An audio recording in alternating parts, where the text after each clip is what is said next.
Good morning, church. Do we still have any children in that need to be dismissed? Okay.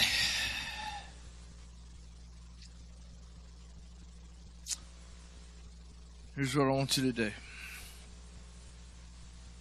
I want you to take a deep, big old breath. Let it out. Okay? All right? It's going to be okay. All right?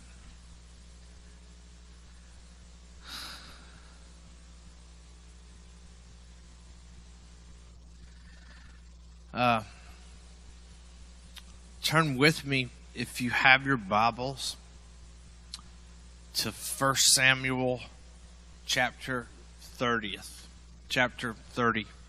If you don't have your Bibles, hey, don't sweat it. We're going to have it up on the screens for you. Okay? And I want to say a couple of things real quick before we get started.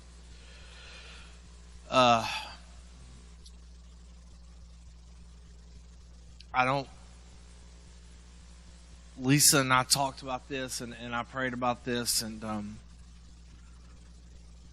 I don't want this sermon to be a memorial service to Caleb, because we've already done that. And Caleb wouldn't want that. He would want this to be about Jesus. Okay? He would want it to be about God.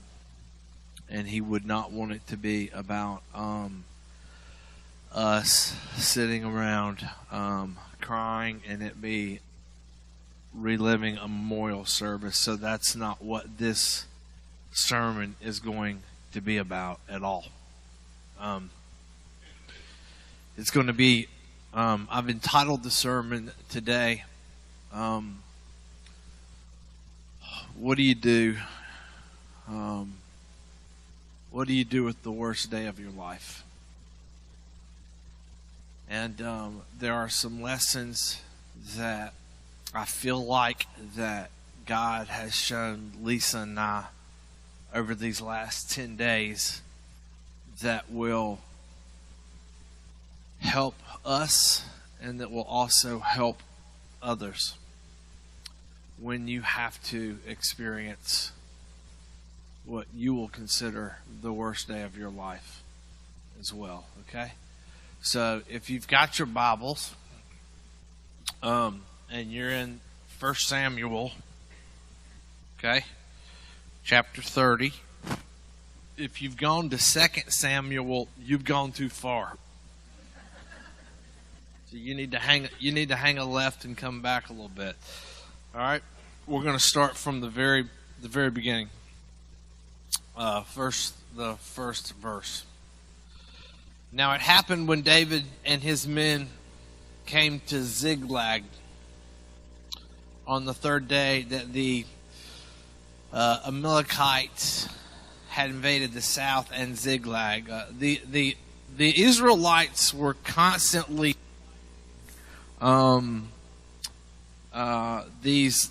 these groups of people called the Ites, and it was because when God told Joshua to go into Canaan, He told them to wipe the land of its inhabitants and all the people.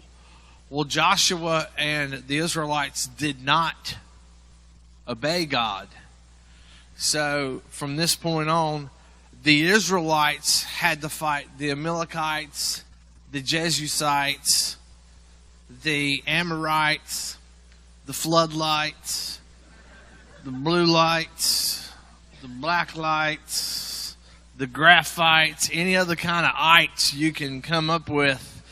They were constantly having to fight these folks from here on out, and they were constantly a thorn in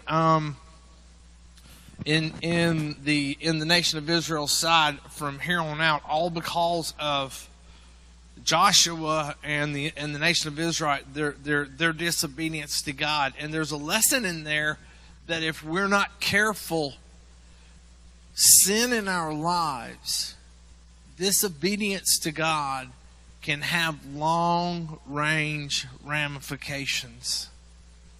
Not just in our lives, but in future generations' lives, unless it's brought before God and we give God the chance to heal it. Okay? Now y'all gonna have to give me some amens, because it's real kind of somber in here, and we're not gonna do that. All right? Okay. Where was I? All right. The south and Ziklag, they had attacked Ziklag, and they had burned it with fire, and had taken captive the women and those who were there, from small to great. They did not kill anyone, but they carried them away, and they went their way. So David and his men came to the city, and there it was, burned with fire, and their wives and their sons and their daughters had been taken captive. And then David and the people who were with him, or the men who were with him, lifted up their voices, and they wept until they had no more power to cry or to weep. They were cried out. You ever been there? Verse 5, and David's two wives, Anahim the Jezusite, and Abigail, the widow of Nabal of the Carmelite, had been taken captive. Now David was greatly distressed, for the people, or the men, spoke of stoning him, because the soul of all of the people, or of all the men, were deeply grieved, every man for his sons and his daughters. But David, important verse here, but David strengthened himself in the Lord his God. Verse 7, then David said to Abiathar the priest, Amalekite's son, please bring the ephod. Now I've been told in the first service that I said that wrong. It's not called an ephod, or it's called an ephod. Right? Well, I call it an ephod because I'm from the South, and that's how you say it when you're from the South, right? It's like tomato. So, and I told him in the first service, I'm going to say ephod, and it doesn't bother me if they say it wrong. I mean, it's just not going to, doesn't bother me at all. All right, and Abiathar brought the ephod to David. So David inquired of the Lord, saying, shall I pursue this troop, or these people? Shall I overtake them?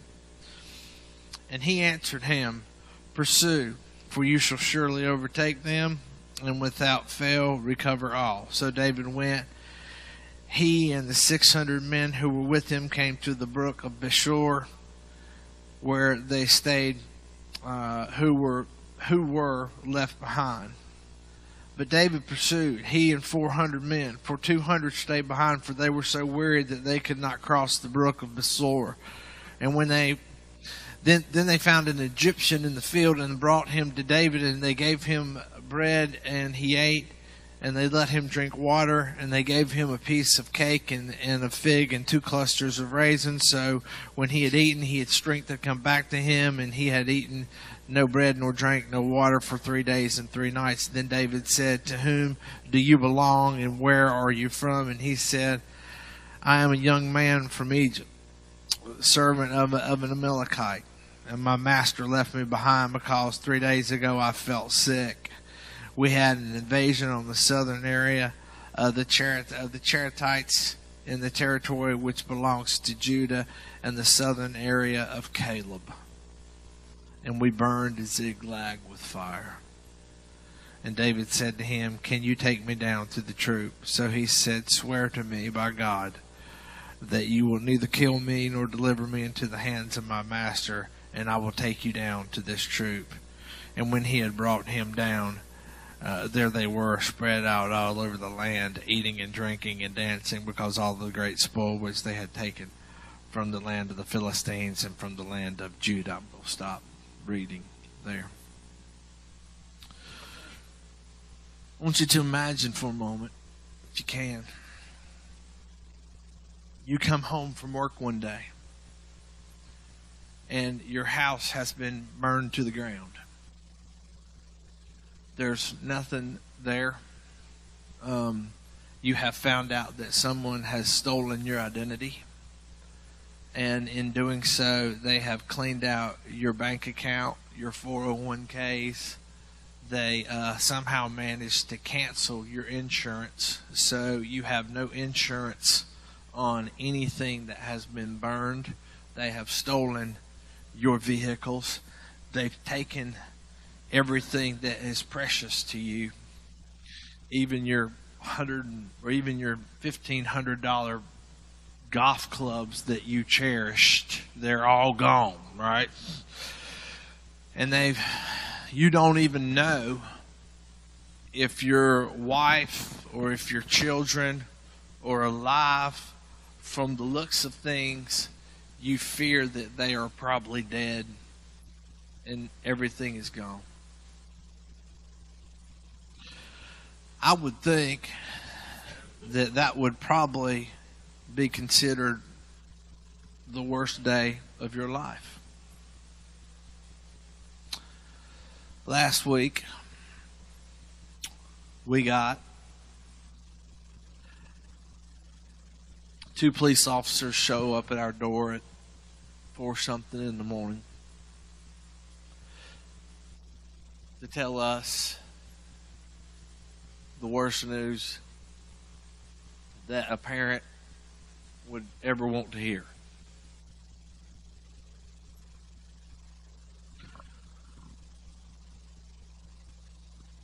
And that day became the worst day of our lives.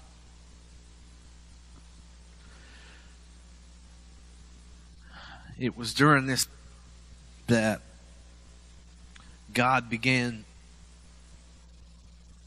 to work on me with this message. And He was wanting me to go to 1 Samuel chapter 30. And I didn't want to. But how many of you know that you can't argue with God? I mean, you can try, but I mean it doesn't work, right? And He has this strange ability to win every argument that you'll ever try to engage Him in.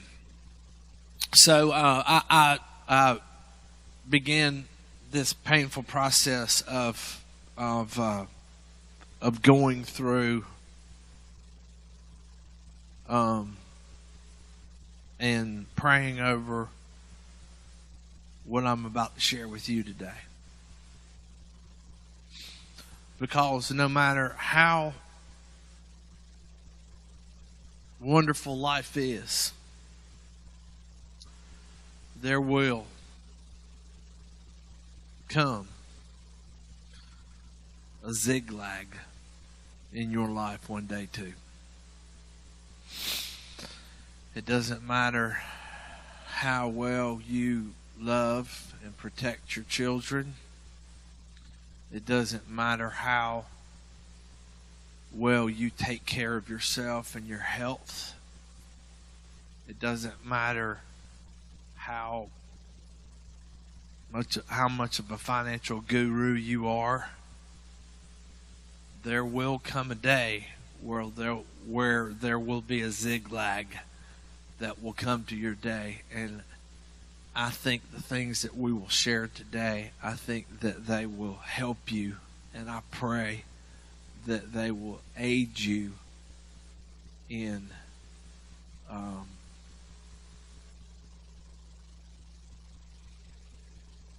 your time of your zigzag.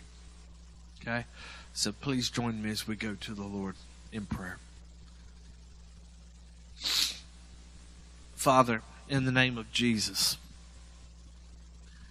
I thank you for this message. As painful as it was to go through it, as painful as it is to deliver it, as painful as it is to have to remember things that I'm going to have to remember to tell certain stories, it's not about that. It's about you. It's about honoring the life of Jesus Christ. It is about lifting up the name of Jesus Christ. And it is about you wanting to teach us the proper way to handle the worst day of our life when it comes to our doorstep. Father, thank you for Jesus. Thank you that my son knew him and loved him. Thank you for this church. I pray for anyone in here today that doesn't know Jesus Christ as their Lord and Savior, but their heart right now is searching for him. I pray today they'd meet him. In the name of Christ, we pray. Amen. First thing I want to talk to you about is this. The first lesson that God showed me about this passage of Scripture, about what to do on the worst day of your life, is this. Weep, but don't get bitter.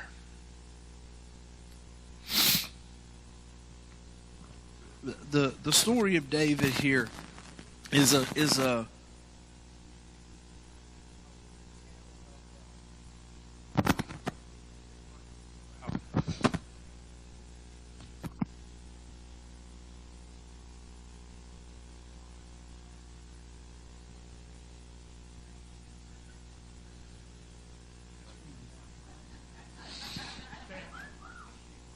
Thank you, sweetheart. Thank you.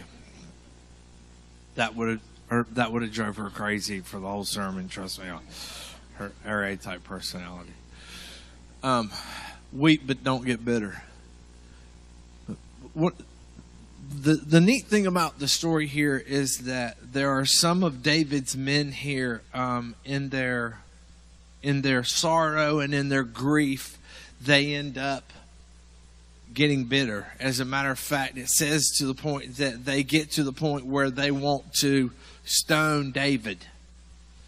Now, I used to hang out with some guys that, they'd like to get, we'd like to get stoned too, but it was a different kind of getting stoned than what these guys were trying to do to David. They were angry at David to where they wanted to they wanted to kill David at that particular time. And there are these two pictures here of two different types of people.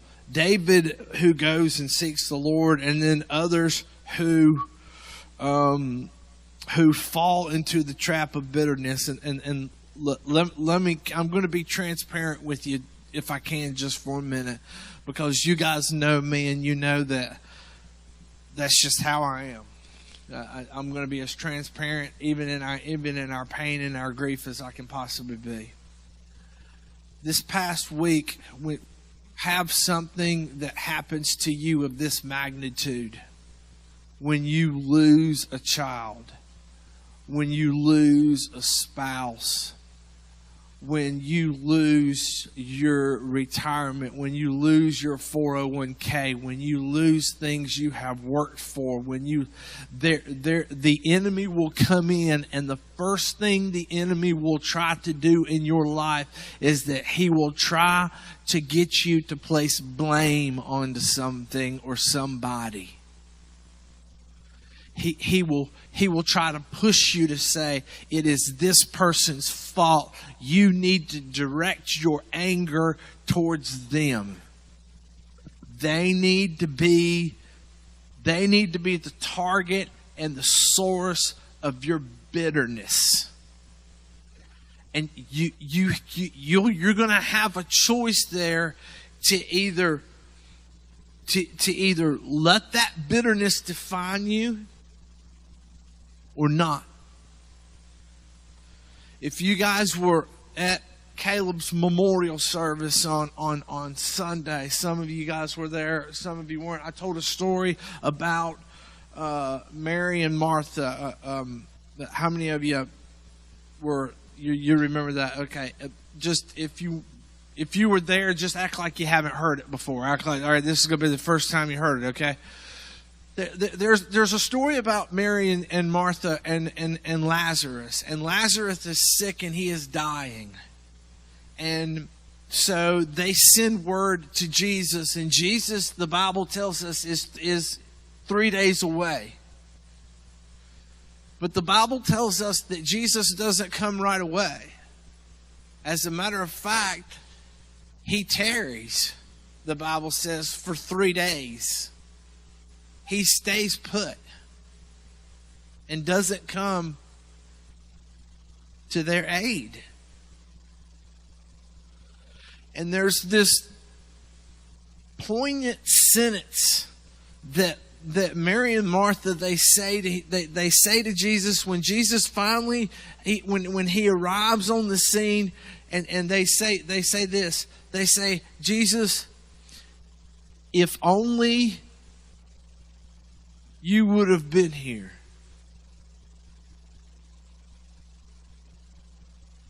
Things would have been different. And when death snatches a child or a loved one, or when your zigzag comes to your doorstep, the devil will make sure that same question gets asked in your mind. If only.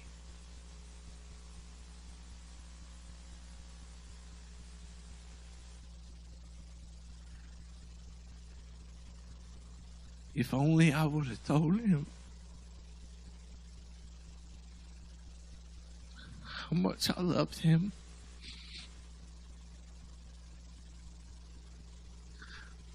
If only if I would have hugged him that night.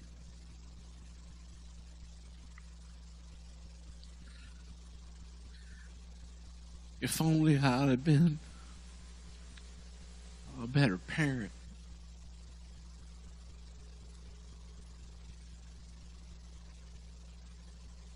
If only I would have said this. Or if only I would have said that. Or if only I would have just done something. And you're left with these. You're left with these if onlys in your life. And that's exactly what the enemy wants you to be left with, because here's what happens. There's no answer to that if only. Okay? Now there is a solution, but there's not an answer. The solution came when Jesus came into the presence of Mary and Martha. That's the solution. Because Jesus, by his presence, he calms it and he stops it.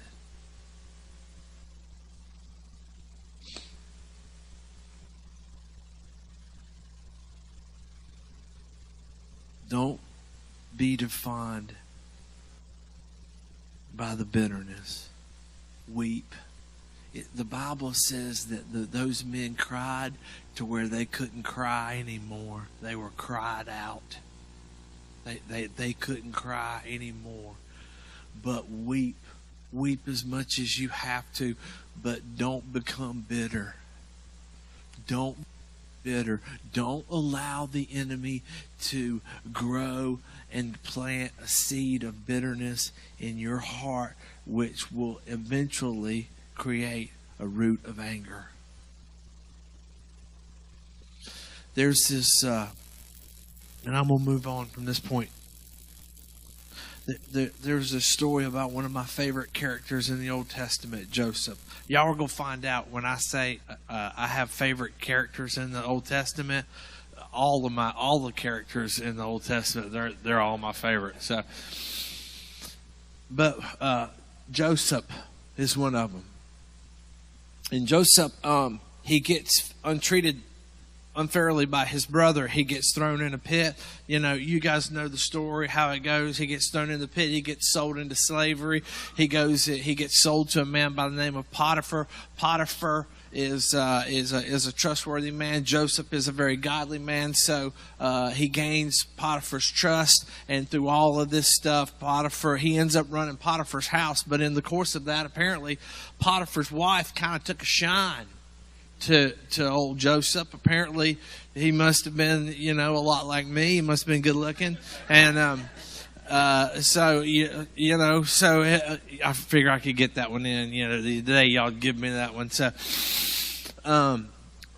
so she falsely accuses him of raping her, which he did not do. So then he gets thrown in jail. But because of God's favor, Joseph ends up rising up through the ranks through some things that God set, and Joseph ends up second in charge of all of Egypt. Well, Joseph has two sons. He has his first son is a boy he names by the name of Manasseh, and the second one he names Ephraim. Now, Manasseh in Hebrew means God has given me forgiveness in this foreign land. And Ephraim, the second son, means God has made me fruitful in this foreign land. And the beautiful word picture there is this: the fruit in your life will only come after the forgiveness does.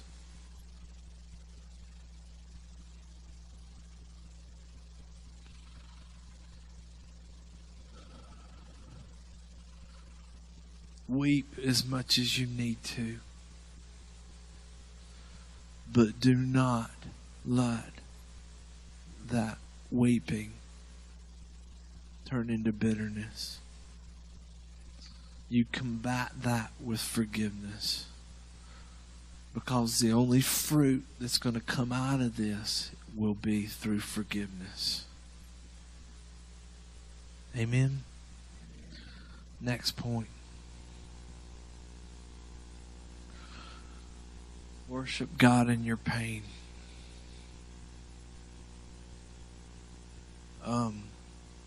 Again, I'm going to be real transparent with this. I have found this very difficult this last 10 days to worship God. I can't listen to Christian music on the radio that much anymore. It's hard for me to read the Bible. It's hard. And I have, praise God for my beautiful wife who keeps the radio on K-Love in the car all the time. So every time we get in the car, I hear Christian music. And Fred Ferguson, who's leaving to go to Texas, he texts me scripture every single morning, and I know him leaving for Texas probably still will not stop him from doing that. He'll still keep doing that.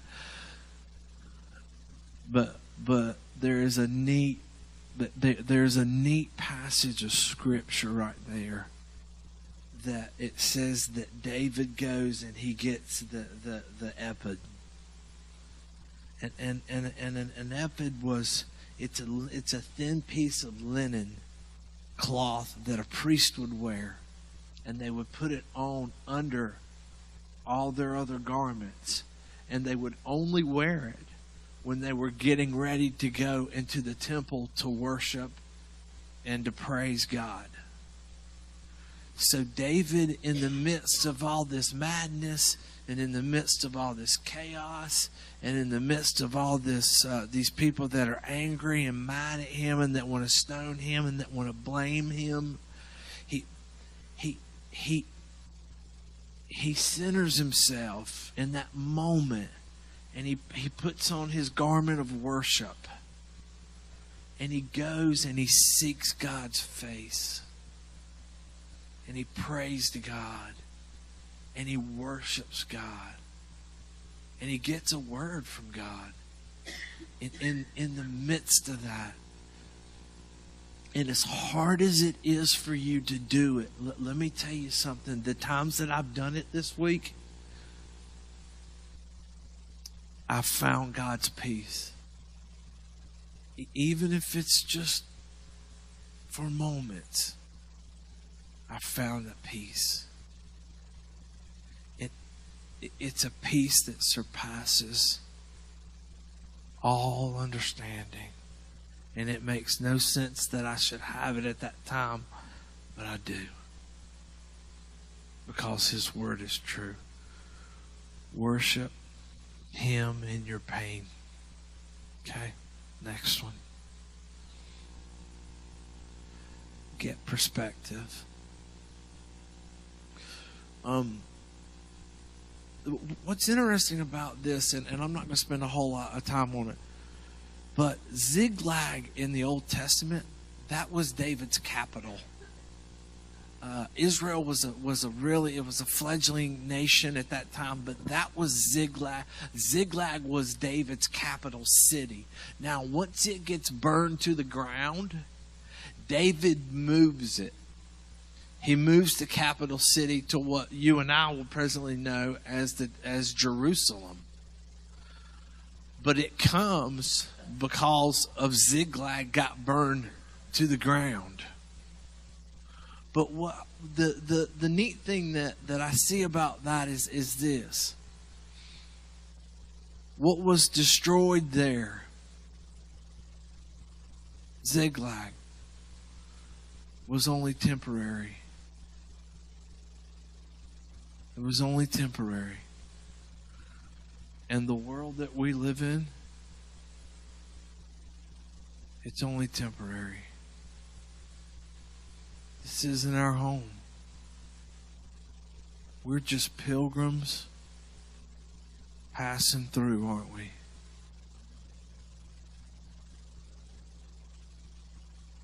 And I imagine if I could hold my son again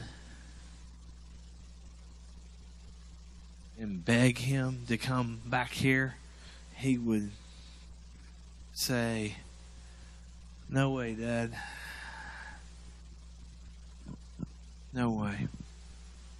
Because this is just a temporary place for us. This isn't your home, and it's not my home.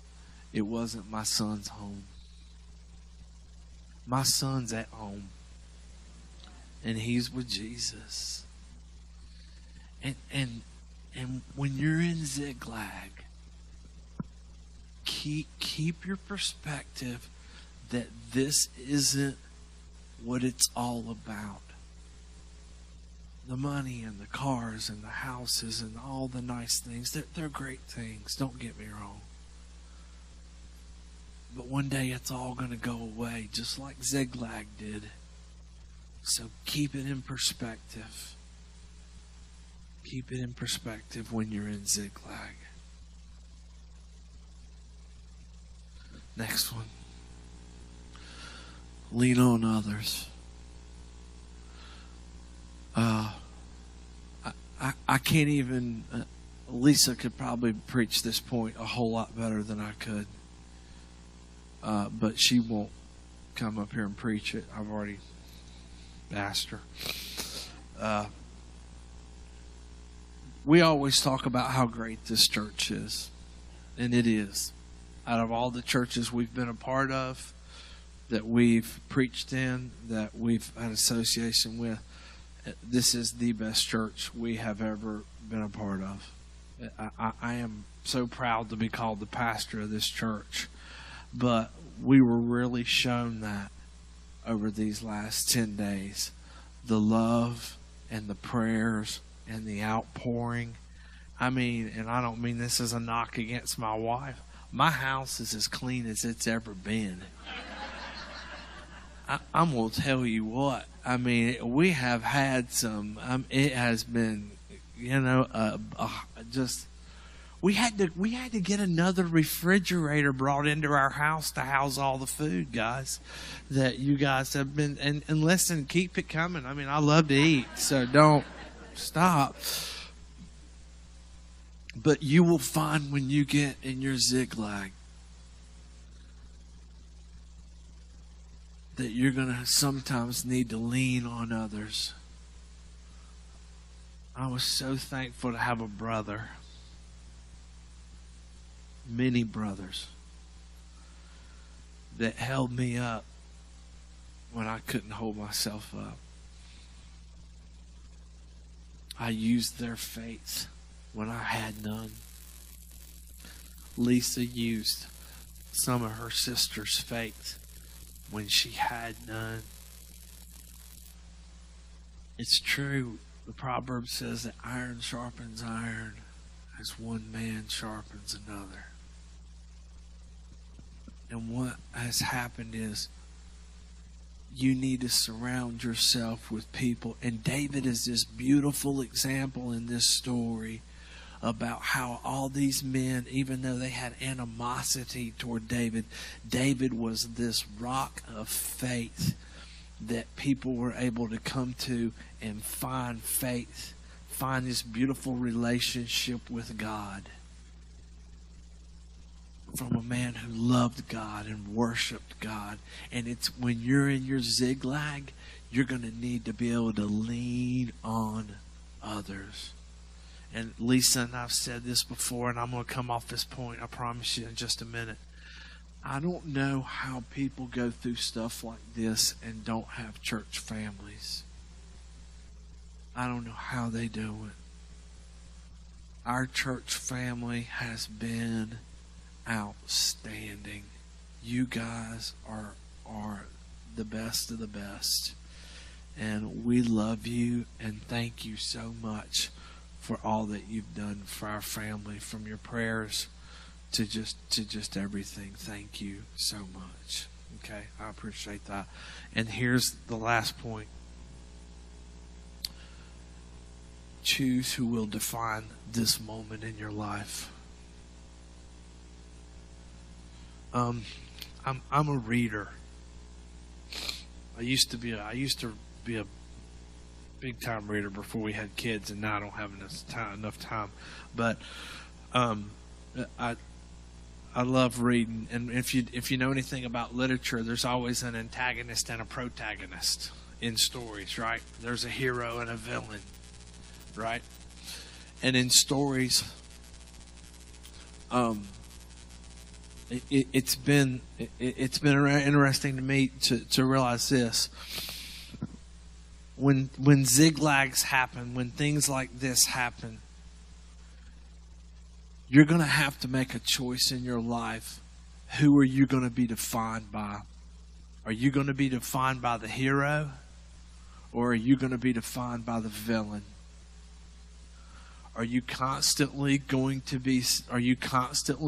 to allow the blame game and always blame this bad thing that's happened to you on these people, and constantly let those people define your life from here on out? Every single moment, every single hour, every single day, every single month, every single year. Are they going to define you, or are you going to let the hero define you of the story? And the hero in this story is Jesus. It's God himself.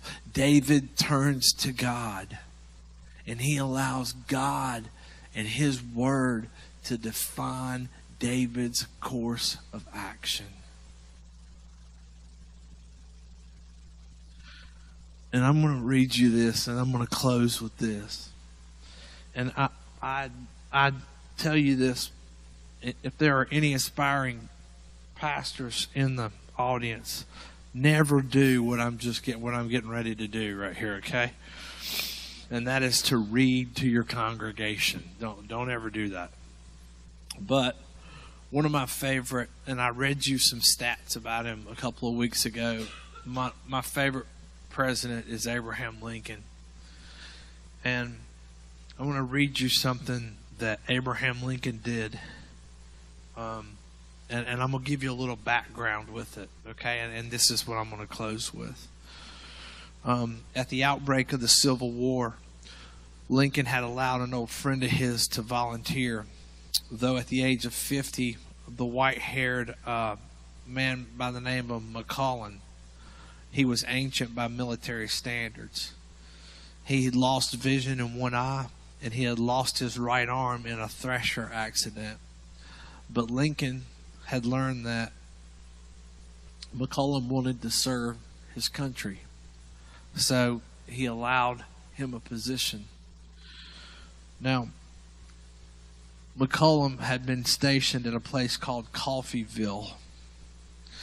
And McClellan was caught in a skirmish between Confederate soldiers and a small brigade that he had led at that time. And the story is told how McClellan had clenched the reins of his horse between his teeth. And he galloped along the lines of his men with his saber remaining in his hand, rallying his men to fight the good fight and to press forward. No doubt, already remorseful, Lincoln became especially concerned when mutual friends reported that McCollum's 22-year-old daughter, Mary Frances, also known affectionately as Fanny, was grieving with alarming intensity.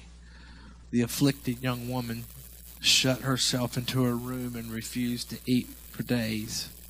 She would pace the floor in a violent grief, or she would sit in a lethargic silence, and her family feared for her own consequences. Lincoln, who was no stranger to the fragile tipping point between grief and insanity. Lincoln had just lost his beloved 11-year-old son, Willie, months before in 1862. And those dreams still haunted him. His wife's hysterical mourning had triggered a nervous breakdown in her.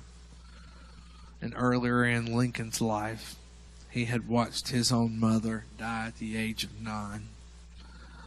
Lincoln also had grown very despondent over the death of his fiancée. And he had grown so despondent over her death in New Salem, Illinois, that neighbors ordered him locked up to prevent derangement or suicide from him. Informed in mid-December of Fanny McClellan's broken-hearted state, Lincoln intervened with a mere handful of personal condolence letters he wrote to honor. He penned this letter days between the moral-crushing defeat of the Union soldiers at Fredericksburg and days before he would write the Emancipation Proclamation that would free the slaves of the United States. These were Lincoln's words. My dearest Fanny, it is with deep grief that I have learned the death of your kind and your brave father, and especially that it has affected your young heart beyond what is common in such cases. In this sad, afflicted world of ours, sorrow comes to us all, and to the young, it comes with a bitter sweetness. It comes with agony, because it takes the young so unaware. The older have learned to ever expect it. I am anxious to afford some alleviation of your present distress, but perfect relief will not be possible, nor will it ever be, until we are welcomed to the arms of our Lord and of our Savior. Time will not heal, but it will help. And you cannot realize that you will ever feel better, but you will. You will, I assure you, be happy again. To know this, which is certainly true, will make you I hope, less miserable now. I have had some experience to know what I am saying to you, and need only to believe it. And I hope you believe it to feel better, even for a moment. The memory of your dear loved one, instead of agony, will yet be a sad, sweet feeling in your heart of a purer and of a holier sort than you have ever known before. Your dear friend, Abraham Lincoln. Fanny would go on to marry a man and have a son who she would affectionately name Abraham. She would live a happy life, although never getting over the pain of her father and the death of it. She chose, though, to not let that moment be defined by the villain, but to be defined by the hero. And the hero is always Jesus Christ. He is your hero. Don't be defined by the bitterness. Weep, but don't let it define you.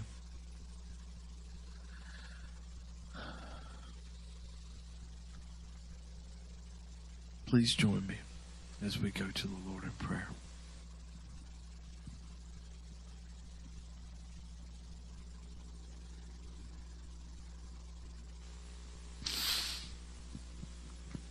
Father, thank you.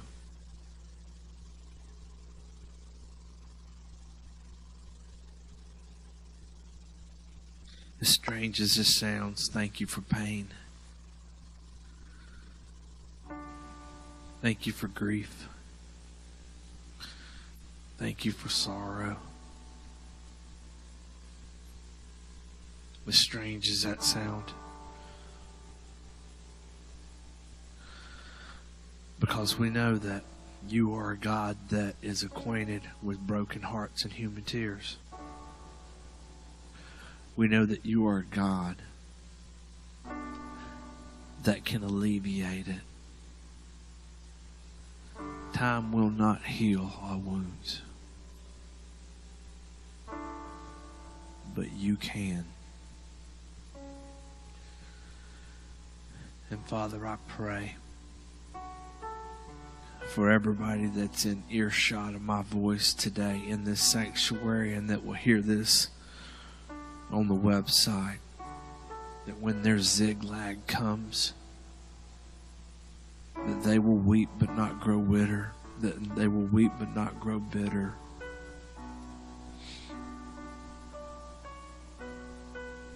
That they will have friends to lean upon.